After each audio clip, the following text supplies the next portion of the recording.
કઈ રીતે કરી, શું હતું હકીકત? અમે સવારના 11 વાગે સોમનાથ જવા નીકળ્યા તો ડાયરેક્ટ જ ફોર્ચ્યુનર ગાડી આગળ ઊભી હતી અને ડાયરેક્ટ જ ઉપર આવીને 5 વાર જે કહેવાય ને કે 5 વાર અમને ઉપર ચડાવી દીધી ગાડી.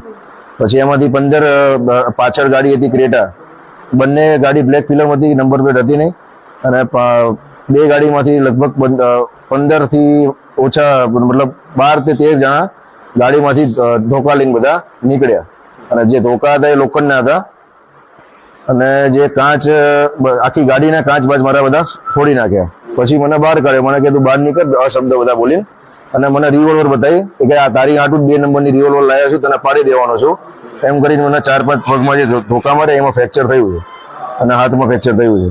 શું લાગે આ ઘટનામાં કોણ હોઈ શકે? કોઈ હોઈ શકે નહીં, દેવાયત ખબર પોતે જ છે. બધા જે 12 થી 15 જણા હતા, 12 થી 15 જણા બધાએ મોઢું બાંધેલા હતા. પછી છેલ્લે જેનું દેવાયતનું મોઢું ખુલી ગયું એટલે મને ખબર પડી કે દેવાયત છે. તો મેં એને 5 વાર કીધું દેવાયતભાઈ રહેવા દે, દેવાયતભાઈ રહેવા દે, પણ એ કોઈ માન્યો નહીં. એટલે પગમારી ના માર્યું અને આ રિવોલ્વર તારા હાટું લાવ્યો છું 2 નંબરની, વડાકો કરીને તને માન નાખવાનું થઈ જતું. જો કેસ બેસ કરતો મારી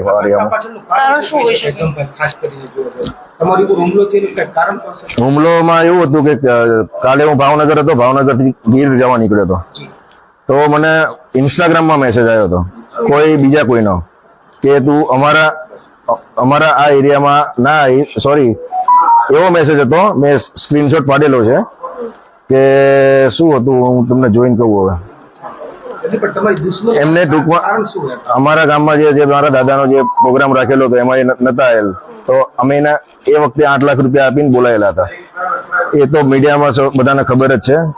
8 લાખ રૂપિયા અમે આપીને બોલાયા હતા તો પછી છતાં એ આયા નહીં અને પછી જે બધું ઘટના થયું એ કર્યું બીજા બધાએ અને બધું કર્યું અમારી ઉપર કે તે કર્યું છે તે કર્યું છે એમ. એ રીતના એને એમ કે તે મારી ગાડી પાણીમાં નાખી દીધી, તે મારી ગાડી પાણીમાં નાખી દીધી. આપણે એવું કશું કરેલું જ નતું. હા, તો આપેલા તમને કાલ રેકી કેવું કઈ કર્યું હશે? હા, રેકી અચાનક કાલે જ તમારા પર હુમલો થયો? રેકી કરેલી. અમે જ્યાં મારા ભાઈબંધનો રિસોર્ટ છે હું ત્યાં રોકાણો હતો, એમને કીધું કે ભાઈ તમારા ઓલા જે દેવાયતભાઈ આયા છે એમ કે ગોતે છે. એટલે મેં બહુ ધ્યાનમાં લીધું નહીં. મેં કીધું આયા હશે તો એને કઈ કામ હશે એમ. આવી તો ખબર જ નથી કે પાછળથી આ રીતના મારી પર વાર કરશે એમ. હું ગાડી લઈને જતો હતો સોમનાથ, મારી સ્પીડ હશે ગાડીની 50 અને એ જે સામેથી ગાડી હતી 100 ની સ્પીડ હતી. ડાયરેક્ટ જ ઠોકી દીધી, પાછળથી બી ઠોકી, આગળથી બી ઠોકી અને ઉતરીને બધા ધોકા લઈને નીકળી પડ્યા. તમારા સાથે ગાડીમાં બીજું કોઈ હતું? હા, ગાડીમાં બીજું કોઈ હતું? ગાડીમાં અમે 3 જણા હતા. મારો ચેન લઈ ગયા અને 42 કે 43,000 રૂપિયા સમથિંગ પડ્યા હતા એ લઈ ગયા, એ લૂંટ કરી. હા, બીજા કોઈ ઇજાગ્રસ્ત? ચેન મારો 15 થી 17 તોલાનો હતો, બિલ બી છે મારી જોડે. બીજા કોઈ ઇજાગ્રસ્ત છે આપની જોડે? ના, બીજા ને તો પછી એક જણો વિડીયો ઉતારતો હતો તો કે તું અહીંથી નીકળી જઈને કે તને માન નાખશું અમે. હા, પછી તમને હોસ્પિટલ કેવી રીતે આજે લઈ આવ્યા કે કાલ રાતે તમે કે એડમિટ થયા હતા? કાલ રાત્રે નહીં, આ બધો બનાવ આજે 11 વાગે થયો.